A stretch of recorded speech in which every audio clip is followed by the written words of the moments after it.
রমজানের যে রোজা, প্রধান আমল হলো রোজা বা সিয়াম। এই সিয়াম বা রোজা, এটা আমরা শুধু পেটের রোজা করি। আমরা শুধু কিসের রোজা করি? পেটের রোজা। পেটের রোজা বুঝেন তো? মানে খাই না, না খায়া থাকলাম, এটা হলো পেটের রোজা। আর অন্য সমস্ত অঙ্গ প্রত্যঙ্গের দ্বারা যত গুনাহ হয় সবগুলার দুয়ার খোলা রাখি। এই সিয়াম আমাদের কোনদিন সফল করবে না। এই সিয়াম রাখা আপনি শয়তানকে কোনদিন হারাতে পারবেন না। প্রিয় দিনী ভাইরা, আমাদের ম্যাক্সিমাম লোকের সিয়াম অনর্থক হয়ে যায় এই জন্য যে আমাদের গোটা শরীরের সিয়াম আমরা করি না। আমরা শুধু সিয়াম করি পেটের, খানাটা বাদ রাখি, আর বাকি যা আছে সব খোলা। টেলিভিশন খোলা, মোবাইলে সবকিছু খোলা, কানে মিথ্যা, গীবত, পরনিন্দা, গালমন্দ শোনা, মুখে বলা, এগুলা সবগুলার দরজা খোলা। নবী করিম সাল্লাল্লাহু আলাইহি ওয়াসাল্লাম বলেছেন, আসিয়ামু জুন্নাহ মা লাম ইয়াখরিকহা। আপনার সিয়াম জাহান্নাম থেকে বাঁচানোর জন্য, আপনার জন্য ডাল স্বরূপ, যতক্ষণ পর্যন্ত এই ডালকে আপনি কি না করবেন, না ভাঙবেন। যদি আপনি এই ডালকে ভেঙে ফেলেন, তাহলে এই ডাল বা এই রোজা আপনাকে কি করবে না, জাহান্নাম থেকে বাঁচাবে না। জাহান্নাম থেকে বাঁচানোর জন্য শর্ত হলো এই সিয়ামটাকে অক্ষত রাখতে হবে। সাহাবেরা জিজ্ঞেস করছেন, ইয়া রাসূলুল্লাহ ওয়া বিমা ইয়াখরিকুহা।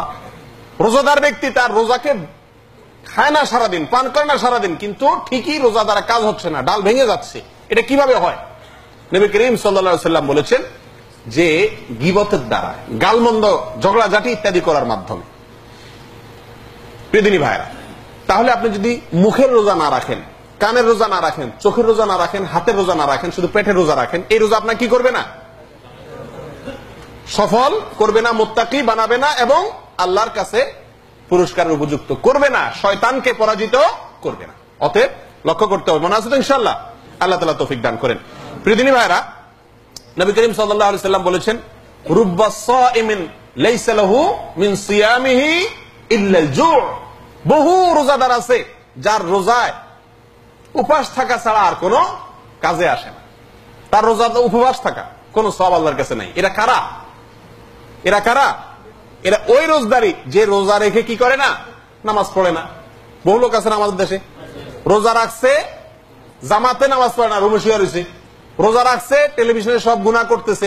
রোজা রাখছে, মুখ দিয়া রমজানের আগেও যে গালিগালাজ করতো, রমজান মাসেও সেগুলা সব আছে, বন্ধ হয় নাই। রমজানেও আগেও যেই ঝগড়াঝাটি করতো, রমজানেও সে ঝগড়াঝাটি করছে, গীবত শিকায়ত করতেছে। এগুলো যদি চালু থাকে, তাহলে এই রোজাদার সম্পর্কে নবী করিম সাল্লাল্লাহু আলাইহি ওয়াসাল্লাম কি বলছেন, ভালো করে কান খাড়া করে শুনে রাখুন। লাইসা লাহু মিন সিয়ামিহি ইল্লা আল-জু'।